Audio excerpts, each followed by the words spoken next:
हीरापुर गांव के जंगल में कड़क सेठ बहुत ही अमीर, लालची और धोखेबाज सेठ था। उसके बेहिसाब संपत्ति थी। पेट्रोल पंप, फिल्म थिएटर, गाड़ियों का कारोबार, सोने हीरे की दुकानें वगैरह थी। कड़क जल्द ही एक मॉल भी शुरू कर देता है। पीलू उसी गांव में एक छोटी सी किराना दुकान चलाती थी, लेकिन आजकल उसकी दुकान में भीड़ नहीं रहती थी। वो काफी परेशान रहने लगी। उसी समय टिल्लू आता है। पेला दे दे, एक कोल्ड ड्रिंक देना तो। ये लो कोल्ड ड्रिंक। टिल्लू भैया, आजकल ज्यादा लोग मेरी दुकान में आते नहीं हैं। क्या तुम बता सकते हो ऐसा क्यों है? हाँ, आजकल क्या है ना, सभी चीज ऑनलाइन ही मिल जाती है। माचिस से लेकर कार तक सब कुछ ऑनलाइन इंटरनेट में मिल जाता है। और देखो, एक डिलीवरी बॉय जा रहा है। अच्छा, तो ये लोग हैं जो सामान डिलीवर करते हैं ऑनलाइन कंपनियों के लिए। लेकिन इसमें हम छोटे दुकानदारों का क्या फायदा है? तुम ऐसा करो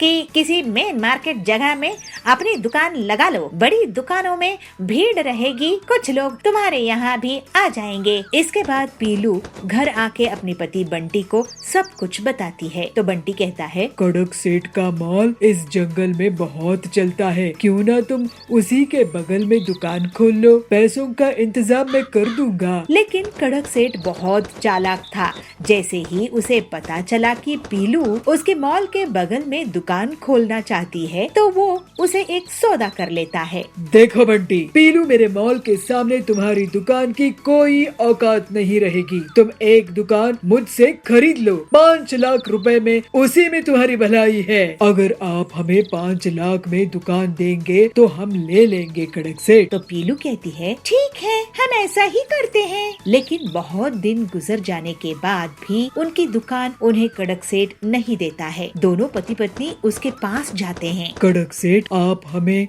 हमारा पैसा वापस दे दीजिए, हमें आपसे दुकान नहीं खरीदनी है। ठीक है, ये लो 1 लाख रुपए। पीलू कहती है, लेकिन हमने आपको 5 लाख दिए थे ना।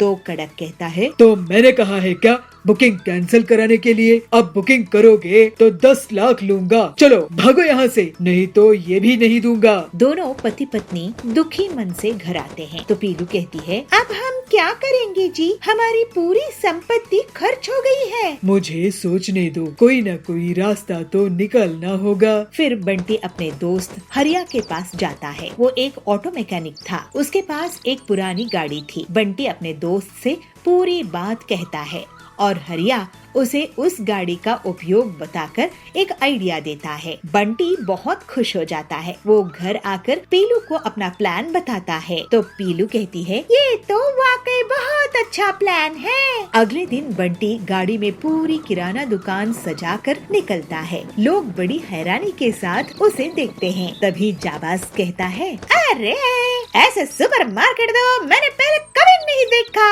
तो बबली कहता है, वाह वाह बंटी भैया, पीलू दीदी, आप लोगों ने तो कमाल ही कर दिया है। अब से मैं आपके इस गाड़ी सुपर बाजार से ही सामान खरीद दूंगा। तो बंटी कहता है, ये गाड़ी सुपर बाजार पूरे जंगल वालों के लिए सबसे सस्ती दुकान है। मॉल भूल आओ, वहाँ का महंगा सामान भूल जाओ। यहाँ गाड़ी सुपर बाजार से किफायती कीमत में सामान खरीदो। हमारी गाड़ी बाजार आपके पास एक फोन कॉल में खुद ही चल कर आएगी, आपको ऑनलाइन ऑर्डर करने की परेशानी से बचाएगी और मॉल जाने की तकलीफ से भी आपको छुट्टी मिलेगी।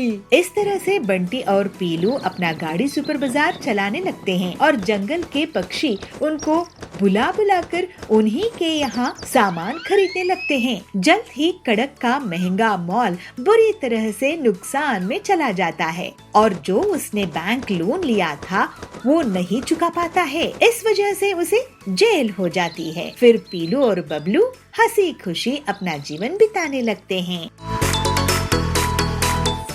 पीलू चिड़िया को बचपन से ही खाना बनाने का बहुत शौक था। उसके पिताजी लोहे के औजार बनाने का काम करते थे।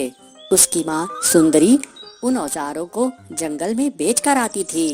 पीलू चिड़िया उन दोनों की गोद ली हुई बेटी थी और वे लोग एक पेड़ की डाल में साथ साथ रहते थे। अरे पीलू, तूने सुबह से कुछ बनाई है कि नहीं? भूख से पेट जोर जोर से दुख रहा है। हाँ माँ, मैंने ये देखिए आज एक नई डिश बनाई है। अरे ये चावल में क्या डाल दी है तूने? ये बिरयानी है माँ, मैंने आज ही सीखी हूँ। एक बार टेस्ट करके तो देखिए। अरे पीलू बिटिया, तू खाने के अलावा कुछ और काम में भी ध्यान दिया कर। जब देखो कुछ न कुछ खाने का बनाती ही रहती है। 1-2 साल बाद तेरी शादी भी तो करनी है, कुछ घर के काम भी तो सीख ले। ओहो, अरे तू तो शर्मा गई। अच्छा चल जा, बाहर जा और भट्टी गरम कर, लोहा पीटना है। पीलू बहुत गुणवान बच्ची है, हमें उस पर गर्व है। वो कुछ न कुछ नया पकवान हमेशा बनाने की कोशिश करती है।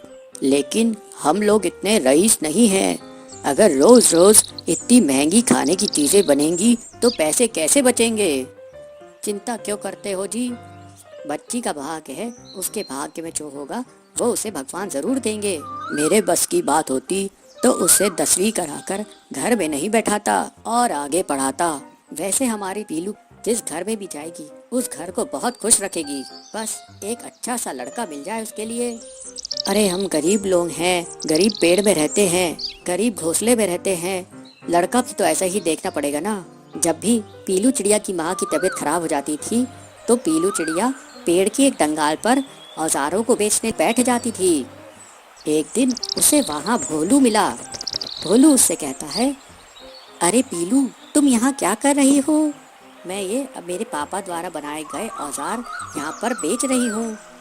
ये औजार क्यों बेच रही हो? ये हमारा पेशा है भोलू। तुम तो पढ़ने में इतनी अच्छी थी, फिर ये काम क्यों कर रही हो? मेरे पिताजी ने मुझे 10वीं पढ़ा दिए, वही हमारे लिए बड़ी बात है। वैसे भी लड़कियों की उतनी पढ़ाई कहाँ होती है, यही तो हमारी समस्या है। लड़कियों को ज्यादा पढ़ाते नहीं हैं। खैर ये बताओ तुम रहती कहाँ हो? यही पास में ही हमारा घोंसला है। वैसे तुम्हें किस बात का शौक है? मुझे खाना बनाने का बहुत शौक है। अरे तो तुम आलू के पराठे, पिज्जा, बिरयानी, जो भी तुम्हें खाना बनाना आता है वो बना कर बेचो। ये औजार क्यों बना के बेच रही हो? औजार के काम से तुम ज्यादा कमाने लगोगी। पीलू चिड़िया ये सुनकर बहुत खुश हो जाती है। कुछ दिन बाद जंगल में एक तूफान आता है। पीलू चिड़िया के पिताजी उस तूफान में फंस जाते हैं और उनकी जान बाल बाल बचती है। लेकिन इस तूफान की चपेट में आने के कारण उनका आधा शरीर काम करना बंद कर देता है। उनकी पत्नी सुंदरी सोचती है कि कैसे अब आगे घर चलेगा। सुंदरी कहती है, आप चिंता मत कीजिए जी, हम आपको अच्छे डॉक्टर को दिखाएंगे। अरे लेकिन पैसा कहाँ से आएगा? पीलू की शादी भी तो करनी है। पीलू इस बात को सुनकर बहुत दुखी हुई और वो अपने पिताजी के पास आकर बोली, पिताजी आप चिंता मत कीजिए, मैं हूँ ना, मैं और मेहनत करूँगी और मैं और माँ कोई न कोई रास्ता जरूर निकाल लेंगे। पीलू की बात सुनकर उसके पिताजी कहते हैं, अरे बेटा तू इतनी छोटी है, तू क्या क्या करेगी? पीलू कहती है, पिताजी जब तक पिताजी आप ठीक नहीं हो जाते मैं घर के बाहर आलू के पराठे, पिज्जा बनाकर बेचा करूँगी। अरे पीलू ये काम करोगी तो लोग क्या कहेंगे? पीलू समझदारी से जवाब देती है, पिताजी जब मैं जंगल में औजार बेचती हूँ तब क्या कोई कुछ कहता है? हाँ में हाँ मिलाते हैं। अगले दिन पीलू भट्टी पर पिज्जा बनाती है और अपने माँ पिताजी को कहती है, माँ पिताजी ये पिज्जा एक बार खा के देखिए कैसा बना है। पीलू के माँ और पिताजी उस पिज्जा को खाते हैं। पीलू चिड़िया की तारीफ करते हैं, अरे वाह ये तो बहुत स्वादिष्ट लग रहा है, हमने तो ऐसा कभी कुछ नहीं खाया था, अब मैं यही काम करूँगी। पीलू की माँ कहती है, लेकिन ये सब तेरे दिमाग में आया कहाँ से? माँ मुझे ये सलाह भोलू ने दी। ये भोलू कौन है? माँ भोलू मेरे साथ स्कूल में पढ़ता था। इस तरह पीलू चिड़िया पिज्जा और आलू के पराठे बेचने लगी और जो भी पक्षी उसके यहाँ पिज्जा और आलू का पराठा खाता वो उसका फैन हो जाता। इस तरह से पीलू चिड़िया धीरे धीरे अपनी मेहनत से प्रसिद्ध होने लगी। दूर दूर से पक्षी पीलू चिड़िया के पास पिज्जा और पराठा खाने आने लगे और उसके पास काफी पैसा जमा हो गया। फिर एक दिन पीलू चिड़िया अपने पिताजी को लेकर बड़े डॉक्टर के पास जाती है। डॉक्टर कहता है, इनका इलाज तो हो जाएगा लेकिन बहुत खर्चा आएगा, महंगी दवाइयाँ लगेंगी। कोई बात नहीं डॉक्टर जी, जितना भी पैसा लगे आप मेरे पिताजी को ठीक कर दीजिए। वाह पीलू तेरे खाने से तो हमारी किस्मत ही बदल गई, अब तू और अब बड़ी दुकान खोल। जैसे जैसे पीलू की आमदनी बढ़ने लगी पीलू और उसके परिवार का रहन सहन भी बदल गया। पीलू अब एक नए घोंसले में रहती थी। एक दिन भोलू उससे मिलने आता है। भोलू को पीलू का परिवार पसंद करता है और इस तरह से पीलू और भोलू की शादी हो जाती है। आचार्य जी, मुझे बचा लीजिए। अरे मैं कौन होता हूँ तुम्हें बचाने वाला? आचार्य, आपने जो कहा था उस रास्ते पे चलने की मैंने बहुत कोशिश की। उस दिन से आज तक मैंने एक भी चोरी नहीं की। आचार्य जयसूर्या अपने पर्यटन के दौरान गांव-गांव जाके वहां की लोगों को अपनी प्रवचन से अच्छी बातें सिखाते थे। आचार्य की मधुर वाणी और सत्य विचार से वहां के लोग बहुत प्रभावित होते थे। आचार्य के विचारों को अपने जीवन में लागू करके बहुत सारे लोग सद्गुणी बन गए थे। एक दिन पंढरपुर में आचार्य का प्रवचन चालू था। सज्जनों, अगर हम किसी का बुरा चाहते हैं तो हमारा भी बुरा होगा। अगर हमारे विचार अच्छे रहेंगे तो हमारे साथ भी अच्छा ही होगा। कितना सीधा साधा है यह विचार। आचार्य की प्रवचन चालू था तो तभी वहाँ पे एक आदमी आके पहुँच जाता है और आचार्य की पैर पे साष्टांग नमस्कार करते हुए यह कहता है, आचार्य जी, मुझे बचा लीजिए, मैं तो आपकी शरण में आ गया हूँ। अरे मैं कौन होता हूँ तुम्हें बचाने वाला? हम सब की रक्षा तो परमेश्वर करता है। आचार्य जी, आप ऐसा मत कहिए। हमने देखा है आपकी वाणी से बहुत सारे लोग अपनी जिंदगी संवार चुके हैं। सब आपकी नाम की जपमाला जपते हैं। अच्छा बंधु, आपका समस्या क्या है बताओ। मैं एक डकैत हूँ। तभी सभा में बैठे सारे लोग एक दूसरे के कानों में खुसर पुसर करने शुरू कर देते हैं। अरे मैंने तो सोचा ही नहीं था कि ये डाकू है। अरे मैं सोच रहा था मेरी अंगूठी कहाँ गई, इसी ने चुराया होगा। अरे ये डकायत अगर हमारे गांव में आ गया तो किसी की खैर नहीं। लोगों की खुसर पुसर सुनते ही वह डकायत बोलता है, अरे मैंने जिंदगी बहुत देख ली है आचार्य जी, मुझे कुछ अच्छा नहीं लग रहा है। मैंने लोगों को लूट कर जमाया हुआ धन मुझे रात को नींद नहीं करने दे रहा है। अरे तुम्हारी कर्मों का तुम्हें पश्चाताप है तो तुम्हारी समस्या क्या है? आचार्य जी, मैं ये सब छोड़ के सीधी साधी जिंदगी जीना चाहता हूँ, इसीलिए आपकी शरण में आया हूँ, मुझे मार्गदर्शन कीजिए। आचार्य डकायत की दुविधा समझते हैं और उसे कहते हैं, अरे वो तो बहुत ही आसान है। आज से अपना कुकर्म छोड़ दो और ये मन में ठान लो और उसी के पथ पे चल पड़ो। धन्योस्मि आचार्य जी, जो आपने कहा मैं उसी पथ पे चलूंगा। आचार्य जी अपने प्रवचन उस गांव में खत्म करके दूसरे गांव, तीसरे गांव ऐसे ही पर्यटन करते रहे। तो एक दिन वही डकायत फिर से आचार्य जी से मिलता है। आचार्य, आपने जो कहा था उस रास्ते पे चलने की मैंने बहुत कोशिश की, मगर क्या करे, मेरे हाथों को चोरी करने की आदत हो गई है, छूट ही नहीं रही है। आचार्य, कोई दूसरा उपाय बता दीजिए ताकि मैं भी अच्छा इंसान बन के जिंदगी बिता सकूं। आचार्य हंसते हुए कहते हैं, अच्छा ये बात है, तुम आदत से मजबूर हो तो ठीक है, तुम हर दिन अपने ही काम करते रहना, मगर तुम जो भी काम करोगे उसे मेरे प्रवचन में आके बताते रहना, तब तुम्हें कोई पाप नहीं लगेगा। आचार्य की बात को सुन के डकायत को अच्छा लगा तो कहता है, अरे ये तो आसान है, मैं चोरी भी करूंगा मगर पाप भी मुझे नहीं लगेगा। आज से ही मैं जो भी चोरी करूंगा आपके प्रवचन में आके सबको बता दूंगा। ऐसे कह के डकायत वहाँ से निकल जाता है और कितने ही दिन बीत गए मगर डकायत वापस नहीं आता है आचार्य के पास। तभी अचानक एक दिन आचार्य के शिष्य को उसकी याद आती है और शिष्य कहते हैं, गुरुजी, कितने दिन हो गए लेकिन वो डकायत तो आज तक आपके पास वापस आया ही नहीं, तो इसका मतलब आपका बताया हुए बातों से उसके ऊपर कोई भी प्रभाव नहीं हुआ क्या? ऐसा नहीं है मेरा शिष्य, उस पर प्रभाव हुआ है तभी उसी ने वापस नहीं आया। मेरा कहना है उसने चोरी करना छोड़ दिया होगा, इसीलिए उसने यहाँ नहीं आया है, वरना वो कभी का आ जाता। मगर गुरुजी, ये कैसे हो सकता है? उस डकायत को अपने चोरी करना छोड़ने की लालच थी। चोरी करना बहुत ही आसान है शिष्य, लेकिन उसे सबके सामने ऐलान करना अपने आप को उससे प्रायश्चित करना बहुत ही कठिन होता है और यह बात उसे समझ में आ गया है और अच्छे काम करने की बातें मेरे पास आके बताने की वजह भी नहीं है और इसीलिए मुझे तो विश्वास है वो डाकू सुधर गया होगा। ऐसे कह के आचार्य अपने शिष्य को विवरण देते हैं और एक दिन आचार्य की प्रवचन चल रही थी तो उसी गांव में रहने वाला वह डकायत आचार्य को मिलने आया और आचार्य से कह रहा है, आचार्य, आपकी वाणी ने मेरे जीवन की पथ ही बदल दी। मैं अब जिंदगी से बहुत खुश हूँ। उस दिन से आज तक मैंने एक भी चोरी नहीं की। भले ही मैं कुछ दिन भूखा था मगर आज मैं कष्ट से अपनी जिंदगी को संवार रहा हूँ। कहते हैं ना, श्रम का फल मीठा होता है, तो मुझे भी यह श्रम बहुत आनंद दे रहा है। आपके आशीर्वाद मुझ पर सदा ऐसे ही बने रहे आचार्य। ऐसे कह के साष्टांग नमस्कार करता है। यह बातें सुनकर आचार्य की मन भी बहुत प्रसन्न हुआ और वह डकायत को कहते हैं, अब तुम्हें कोई प्रायश्चित की जरूरत नहीं है। अब तो तुम सदाचारी बन गए हो। तुम सदा सुखी रहो। ऐसे कहते हुए आचार्य अपने प्रवचन के लिए अगले गांव निकल पड़ते हैं।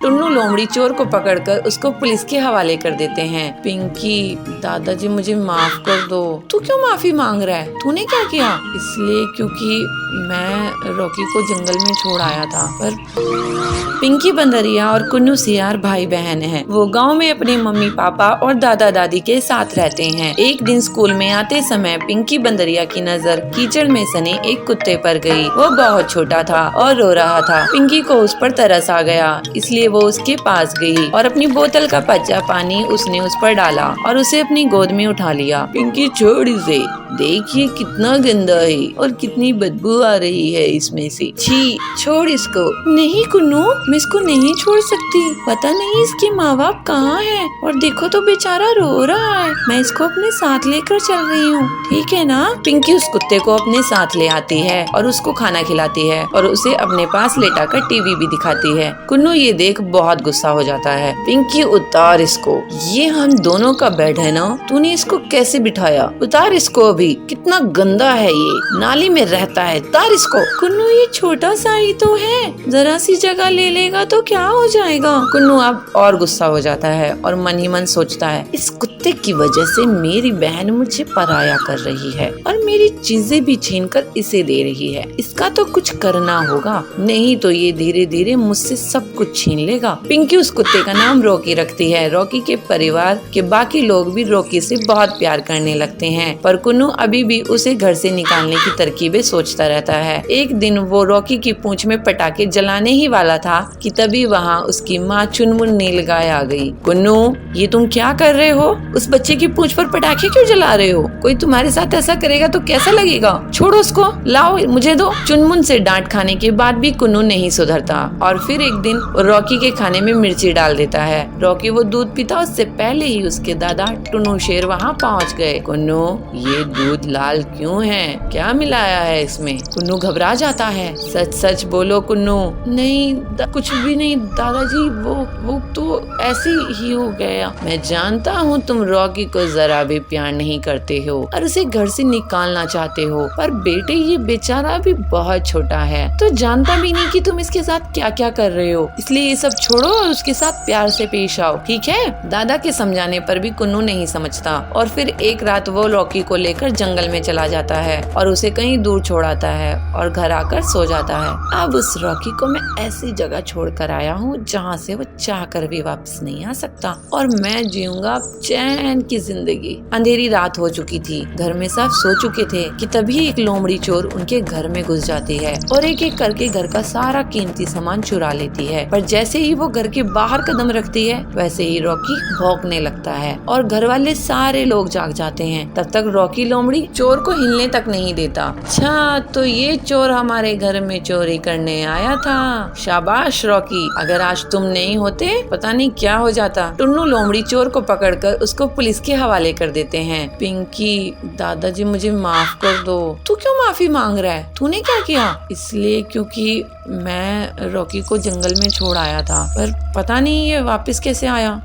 यही तो खासियत है मेरे दोस्त की। रॉकी मुझे माफ कर दे प्लीज। सॉरी यार, अब हम दोस्त बन सकते हैं, तू दोस्ती करेगा मेरे से? रॉकी अपना एक पैर आगे बढ़ाता है और अब दोनों के बीच दोस्ती हो जाती है। रॉकी कुन्नू का भी दोस्त बन जाता है और फिर सब खुशी खुशी रहते हैं। अरे मुझे पागल समझ के रखी हो क्या पीलू चिड़िया? मैं तुम्हें सीक्रेट क्यों बताऊं? मैं अपना क्या नुकसान कर लूं? अभी चलो भागो यहाँ से। अरे ये कालू क्या कर रहा है? पक्षियों के अंडे क्यों चुरा रहा है? एक जंगल में पीलू चिड़िया अपने पति बबलू के साथ रहा करती थी। पीलू वड़ा पाव बेचकर अपना घर का खर्च चलाया करती थी। जंगल के पक्षी पीलू चिड़िया के ठेले से वड़ा पाव खरीदकर मजे से खाते थे। पीलू के वड़ा पाव की बिक्री देखकर कालू कौवा उससे बहुत जलता था और एक दिन कालू कौवे ने भी अपना ठेला पीलू के ठेले के सामने लगा दिया। कालू आवाज लगाकर वड़ा पाव बेचना शुरू कर देता है। आओ आओ वड़ा पाव खाओ, गर्मा गर्म पंजाबी वड़ा पाव खाओ। अरे हरिया काका इधर आओ, वहाँ कहाँ जा रहे हो वड़ा पाव खाने? अरे मेरा वड़ा पाव खाओगे तो सब खाना भूल जाओगे। इस तरह से कालू के आवाज देने पर हरिया काका उसके पास जाते हैं। अरे कालू, तूने भी वड़ा पाव की दुकान लगा ली? देखूं तो सही तेरे वड़ा पाव में कितना दम है, जरा एक प्लेट दे। अगर अच्छे नहीं हुए तो मैं तुझे पैसे नहीं दूंगा।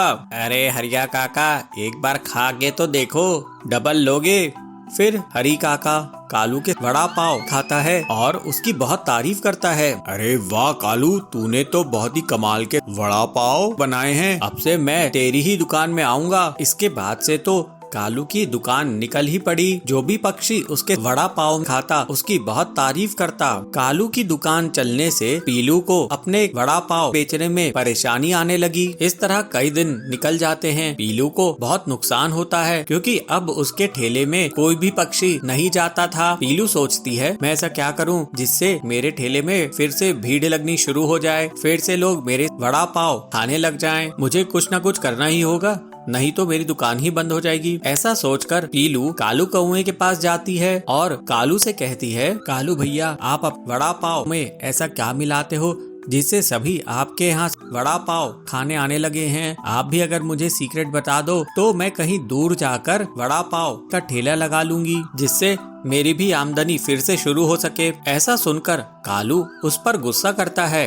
अरे मुझे पागल समझ के रखी हो क्या पीलू चिड़िया? मैं तुम्हें सीक्रेट क्यों बताऊं? मैं अपना क्या नुकसान कर लूं? अभी चलो भागो यहाँ से। इस तरह से पीलू दुखी होकर वापस अपने ठेले पर आती है और सोचती है, लगता है अब तो मुझे अपना ठेला बंद करना ही होगा। फिर पीलू शाम में अपनी दुकान बंद करके घर की ओर लौट रही थी। तभी पीलू की नजर कालू पर पड़ती है और पीलू कालू का पीछा करने लगती है। वो देखती है कि कालू दूसरे पक्षियों के घोंसले से उनके अंडे चुरा रहा है। पीलू सोचती है, अरे ये कालू क्या कर रहा है? पक्षियों के अंडे क्यों चुरा रहा है? फिर पीलू कालू का पीछा करते हुए उसके घर तक पहुँच जाती है और देखती है कालू अंडों को ले जाकर वड़ा पाव के मसाले में फोड़कर मिला देता था। पीलू ये देखकर चौंक जाती है। वो सोचती है, ओह ये राज है कालू के वड़ा पाव के स्वादिष्ट होने का। ये तो बहुत गलत बात है। फिर पीलू तुरंत उड़कर पक्षियों के पास जाती है और उन्हें पूरा सच सच बता देती है। चिड़िया पीलू से कहती है, पीलू बहन, कल ही मेरे दोनों अंडे चोरी हो गए थे। मुझे लगा कि दुष्ट चीलू ने उन्हें चुरा कर ले गया है। दूसरी चिड़िया कहती है, हाँ बहन, परसों मेरे भी अंडे मेरे घोंसले से गायब हो गए थे। मुझे लगा कि कोई नाग सांप लेके चला गया है। हरिया काका कहते हैं, चलो चलकर हम उस बदमाश कालू को पकड़ते हैं और उसकी अच्छे से पिटाई करते हैं। वो हमारे अंडे हमें ही खिला रहा है। फिर सभी पक्षी कालू के घर पर धावा बोल देते हैं, क्यों रे कालू, तू कितना बदमाश है? तू हमारे अंडे चुराकर हमें ही वड़ा पाव में मिलाकर खिला रहा था।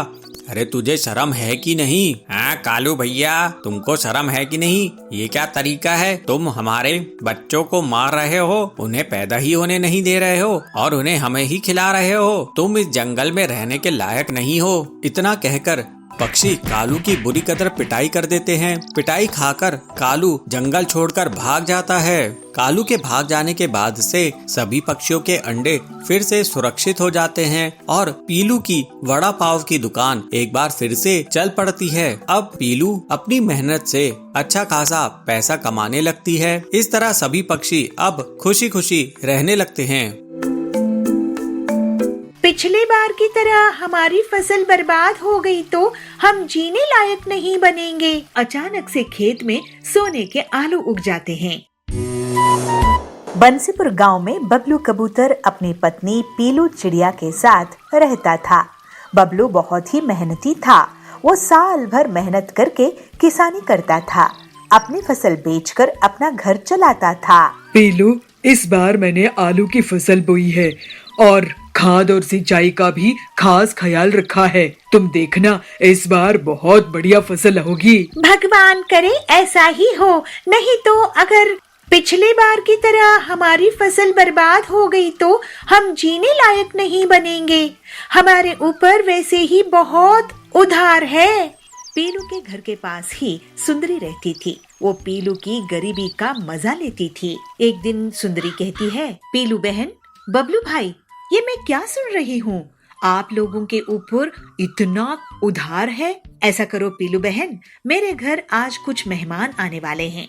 तुम शाम में आके खाना बना देना। इसी बहाने तुम्हें थोड़ा सा पैसा भी दे दूंगी और तुम्हें भी पैसे देखने को मिलेगा, है ना? पीलू को सुंदरी की बातें बहुत खराब लगती है। वो हर बार उनकी गरीबी का मजाक उड़ा के चली जाती थी। ऐसे ही एक दिन बबलू अपने खेत जाता है। वो देखता है कि उसकी आलू की फसल बहुत बड़ी हो गई है, लेकिन जब वो एक पौधे को निकाल कर देखता है तो पता है कि उसमें आलू नहीं उगा है। इसी तरह वो सारे पौधे देखता है, लेकिन किसी में भी आलू नहीं उगे। बबलू उदास होकर अपने खेत में बैठ जाता है। मेरे खेत में आलू क्यों नहीं उगे? ऐसे तो मैं बर्बाद हो जाऊंगा। मेरे खेत में आखिर फसल क्यों नहीं होती है? ऐसे वो सोच में पड़ जाता है। ऐसे ही सोचते बबलू रोने लगता है। जैसे ही उसके आंसू मिट्टी में गिर जाते हैं तो अचानक से खेत में सोने के आलू उग जाते हैं। आश्चर्य होके बबलू कहता है, अरे भगवान, तेरे बहुत बहुत शुक्रिया। मेरे खेत में तो सोने के आलू उगाए हैं। अब मेरी गरीबी दूर हो जाएगी। फिर बबलू एक बोरी में सोने के आलू भर लेता है और घर लेकर जाता है। बबलू एक सोने का आलू बेचकर घर का राशन ले आता है और पूरा कर्ज भी चुका देता है। लेकिन वो सोने के आलू वाली बात पीलू को नहीं बताता है। एक दिन सुंदरी उसके घर आती है। क्या हुआ, इस बार तुम लोग आलू की फसल नहीं बेच रहे हो क्या? इस बार भी तुम्हारी फसल बर्बाद हो गई है? ऐसा है तो तुम लोग तो सड़क पर आ जाओगे। नहीं, इस बार फसल बहुत अच्छी हुई है। नहीं नहीं पीलू, बबलू इस बार फसल बिकाने के लिए बाजार गया ही नहीं। अब तुम ही सोचो कि तुम्हारा आगे क्या होगा। बबलू जब घर लौटता है तो पीलू उससे पूछती है, बबलू जी, पड़ोसन कह रही थी कि आप इस बार शहर के जंगल में आलू बेचने के लिए नहीं गए थे। अगर हमारी आलू की फसल हुई ही नहीं है तो अपने घर का राशन कहाँ से लेकर आए हो? इसके बाद बबलू पीलू को सोने के आलू से भरी हुई एक बोरी दिखाता है। खिड़की में से सुंदरी भी उस सोने के आलू की बोरी को देख लेती है। अरे, इनके पास तो बोरी भरकर सोना है, ये तो मेरे पास होना चाहिए। ऐसा सोचकर वो उनके घर जाती है। तुम दोनों गरीबों को खाना नसीब हो रहा होगा। ऐसा करो, तुम मेरे घर खाना खाने आ जाओ। सुंदरी को पीलू और बबलू मना नहीं कर पाते हैं और उसके घर चले जाते हैं। वहाँ सुंदरी उन्हें बहुत बड़ी थाली परोसकर लेकर आती है और उन्हें खाने के लिए देती है। जब दोनों पति पत्नी खा रहे होते हैं, वो चुपचाप उनके घर चली जाती है और सोने के आलू चुराने की कोशिश करती है। लेकिन जैसे ही वो आलू उठाती है, एक आलू पत्थर में बदल जाता है और उसके पैर पर गिर जाता है। उसके चीखने की आवाज सुनकर पीलू और बबलू वहाँ जाते हैं। सुंदरी वहाँ से भाग जाती है। तभी तो मैं सोचूं कि हमेशा हमारी गरीबी का मजाक उड़ाने वाली हमें आज दावत क्यों दे रही है? हमारे पीछे से हमारी सोने की आलू चुराना चाहती थी। ये सुंदरी बहुत लालची है। इसके पास सब कुछ है, लेकिन ये लालच करना नहीं छोड़ती है। इसी वजह से ये आलू पत्थर में बदल गया था। हाँ बबलू जी, आप सही कह रहे हो, लेकिन ये आलू जब तक हमारे घर में रहेंगे ये हमारे लिए मुसीबत के बीज बन जाएंगे। चलिए इन्हें खेत में गाड़ कर छुपा देते हैं। फिर दोनों पति पत्नी खेत में सोने के आलू छुपा देते हैं। बंटी बहुत मेहनती और ईमानदार था। इसी वजह से उसकी शुद्ध भावनाओं में निकले आंसू से सोने के आलू खेत में उग आए थे। वहीं दूसरी तरफ सुंदरी का मन काला था। इसी वजह से उसके छूते ही सोने के आलू पत्थर में बदल गए। अब बबलू और पीलू की गरीबी दूर हो गई थी और वो दोनों खुशी खुशी रहने लगे।